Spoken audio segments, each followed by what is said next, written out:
Assalamualaikum warahmatullahi wabarakatuh. Bismillahirrahmanirrahim. Alhamdulillahi rabbil alamin. Wabihi nasta'in ala umurid dunya waddin. Wassalatu wassalamu ala ashrafil anbiya'i wal mursalin. Sayyidina wa maulana Muhammad wa ala alihi wa sahbihi ajma'in. Allahumma salli wa sallim ala sayyidina wa maulana Muhammad salatan taghfiru biha adh-dhunub wa tuslihu biha al-qulub wa tantaliqu biha al-usub wa talinu biha as-su'ub ala alihi wa sahbihi wa man ilahi mansub. Amma ba'd. Yang saya hormati para habaib, tidak dapat kita sebutkan namanya satu persatu, namun tidak mengurangi rasa hormat al-fakir kepada antum semua. Dan yang mewakili para habaib, guru kita bersama Al-Habib Umar bin Abdullah As-Segaf, semoga beliau panjang umur, sehat walafiat, zahir maupun batin, sehingga terus dapat membimbing kita semuanya ke jalan yang diridhai oleh Allah Subhanahu wa taala. Amin Allahumma. Para kiai, para ustadz, para tokoh masyarakat, hadirin hadirat yang dirahmati Allah Subhanahu wa taala. Allahumma shalli ala Muhammad. Hadirin yang dirahmati Allah, sesungguhnya banyak sekali fadilah-fadilah yang akan didapatkan oleh orang-orang yang gemar bersolawat dan salam kepada baginda Nabi besar Muhammad sallallahu alaihi wasallam. Di antaranya yaitu yang pertama, orang yang bersolawat kepada kanjeng Nabi Muhammad sallallahu alaihi wasallam, maka dia akan mendapatkan rahmatnya Allah Subhanahu wa taala. Man shalla alayya salatan sallallahu biha asra. Siapa orang yang bersolawat kepada Nabi Muhammad dengan satu kali solawat, maka Allah akan memberikan 10 daripada solawat Allah kepadanya, yaitu rahmat Allah Subhanahu wa ta'ala. Kemudian yang kedua adalah orang yang gemar bersolawat akan menjadikan dia dekat dengan baginda Nabi besar Muhammad sallallahu alaihi wasallam. Sebagaimana tadi yang dibaca Maulid, salatan yattasilu biha ruhul musalli alaihi bih. Salawat yang mana dengan salawat itu ruh daripada orang yang bersalat bersambung dengan kanjeng Nabi Muhammad sallallahu alaihi wasallam. Maka dalam hadis disebutkan kelak yang dekat dengan Nabi Muhammad adalah orang-orang yang memperbanyak salawat dan salam kepada baginda Nabi besar Muhammad sallallahu alaihi wasallam. Maka yang ketiga, fadilah orang yang gemar bersolawat kelak akan mendapatkan syafaat baginda Nabi besar Muhammad sallallahu alaihi wasallam.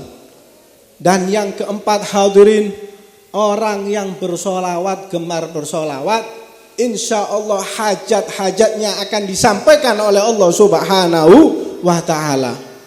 Pernah suatu ketika di zaman Nabi Muhammad, ada seseorang setelah sholat berdoa kepada Allah Subhanahu wa ta'ala dengan banyak sekali hajat.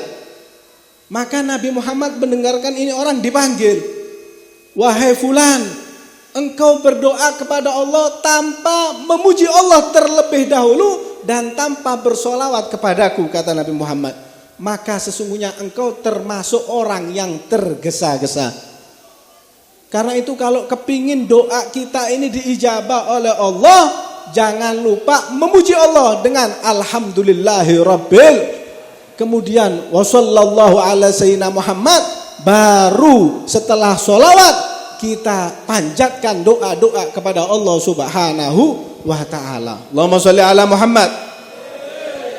Sebagai penutup, ada satu kisah seorang soleh yang mana dia ini lagi mendapatkan ujian dari Allah Subhanahu wa ta'ala dalam pekerjaannya. Sehingga orang soleh ini berhutang untuk memenuhi kebutuhan hidupnya. Bu, ngrungokno ta niki? Jadi ada orang yang hutang karena kebutuhan, ada orang sing gaenane senengane utang, beda nggih. Masya Allah. Apakah di sini banyak yang punya utang? Wah, mudah-mudahan berkate sholawat lunas kabeh utang-utangnya nggih. Allahumma sholli ala Muhammad. Ini orang soleh utang karena keperluan. Mungkin utang beras, mungkin utang gula. Dia berhutang karena keperluannya. Maka saat orang-orang itu menagih untuk dibayar, dia kebingungan. Dia pergi ke satu saudagar yang kaya, dia pinjam uang. Untuk apa? Untuk membayar semua hutang-hutangnya. Sehingga dia meminjam uang saat itu 500 dinar. Dibayarkan pada yang utang beras, utang gula. Sampai 500 dinar ini habis semuanya sesuai dengan jumlah yang dihutang. Maka dia berjanji kepada saudagar untuk membayarnya. Sekian, tanggal sekian akan saya bayar. Sampai datang jatuh tempo, saudagar datang untuk menagih hutangnya. Ini orang soleh masih nggak punya uang. Dia nyatakan, wahai saudagar, aku bukan mau ngemplang, tapi sepeser pun saya nggak punya uang. Maka ini saudagar nggak mau tahu. Anda sudah berjanji, sampai dibawa kepada hakim. Saat dibawa ke hakim, diceritakan bahwa ini orang soleh berhutang, janji bayar di tanggal itu nggak bayar. Maka hakim memutuskan orang soleh ini harus dipenjara. Nggih, Bu? Maka orang soleh ini minta izin sama hakim. Pak Hakim, saya mau izin. Saya mau pulang ke rumah untuk mengabarkan kepada anak istri saya bahwa saya harus mempertanggungjawabkan akan dipenjara. Hakimnya menyatakan, kamu ini hutang aja gak bayar, apa jaminanmu kalau kamu pulang gak akan kembali ke sini? Maka orang soleh ini menyatakan, jaminannya Rasulullah Sallallahu Alaihi Wasallam. Hakimnya bingung, yang ngutangi bingung, apa ini maksudnya jaminan Rasulullah? Maka orang soleh ini menyatakan, wahai hakim, kalau aku tidak kembali ke tempat ini untuk dihukum, maka saksikan aku akan tidak diakui sebagai umat Nabi besar Muhammad Sallallahu Alaihi Wasallam. Maka hakim ini mendengarkan janji orang soleh ini, percaya, bukan main-main, dikeluarkan dari umat Nabi. Nabi aja kepingin jadi umat Nabi Muhammad, para nabi yang lain itu. Maka singkat cerita, orang soleh ini pulang kepada istrinya. Cerita, wahai istriku, aku akan dipenjara, aku gak bisa bayar utang. Kata istrinya, lantas wahai suamiku, kok bisa kamu ini pulang? Seharusnya kau sudah dipenjara. Aku menjaminkan Rasulullah Sallallahu Alaihi Wasallam, kalau istri yang soleha mendukung suaminya untuk ketaatan. Tapi kalau istri gak soleha, pasti sudah diajak kabur ini suami. Maka istri yang soleh ini menyatakan, ya wahai suamiku, engkau sudah menjaminkan Rasulullah SAW, maka malam ini kita bersolawat dan salam kepada Nabi Muhammad dengan harapan Allah memberikan kemudahan dengan urusan kita. Maka satu keluarga bersolawat dan salam kepada baginda Nabi Muhammad ribuan kali sampai menjelang subuh. Ketika tertidur ini orang soleh, dia diimpikan baginda Nabi besar Muhammad Sallallahu Alaihi Wasallam.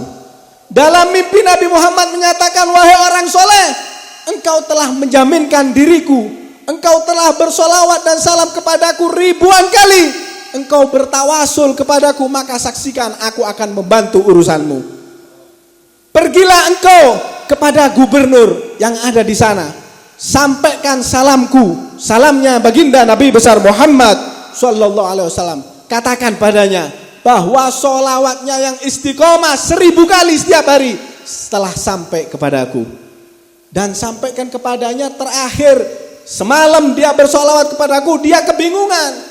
apakah sudah 1000 atau belum? Sampaikan bahwa sholawatnya sudah 1000 dan telah disampaikan kepada aku.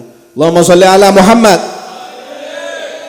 Dan kalau dia ingin mendapatkan syafaatku, maka dia harus membantumu wahai orang soleh. Pergi ini orang soleh ke gubernur, diceritakan, wahai gubernur, aku mimpi Kanjeng Nabi, beliau salam kepadamu, dia nyatakan sholawatmu setiap hari 1000 sampai kepadanya, dan yang terakhir engkau kebingungan 1000 atau bukan, sudah 1000 dan telah sampai. Nabi Muhammad menyatakan engkau harus membantu aku. Maka saking gembiranya ini gubernur, apa masalahmu? Aku punya hutang 500 dinar. Sama gubernurnya diambilkan dari Baitul Mal untuk membantu orang yang lagi kesusahan 500 dinar, dan dia memberikan dari uang pribadinya 2000 dinar. Masya Allah, berkat sholawat dapat 2500 dinar. Maka orang soleh ini pergi ke hakim untuk membayar daripada hutangnya sehingga dia lepas dari tanggungan. Hakim sudah menunggu. Wahai orang soleh, aku berterima kasih kepadamu. Kenapa? Aku mimpi Rasulullah Sallallahu Alaihi Wasallam.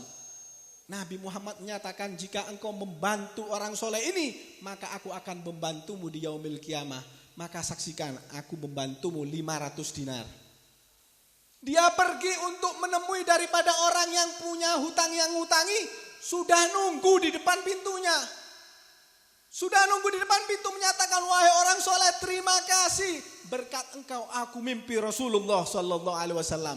Nabi Muhammad menyatakan, jika engkau melunaskan hutangnya orang yang soleh itu, aku akan yang menjamin engkau di hari kiamat.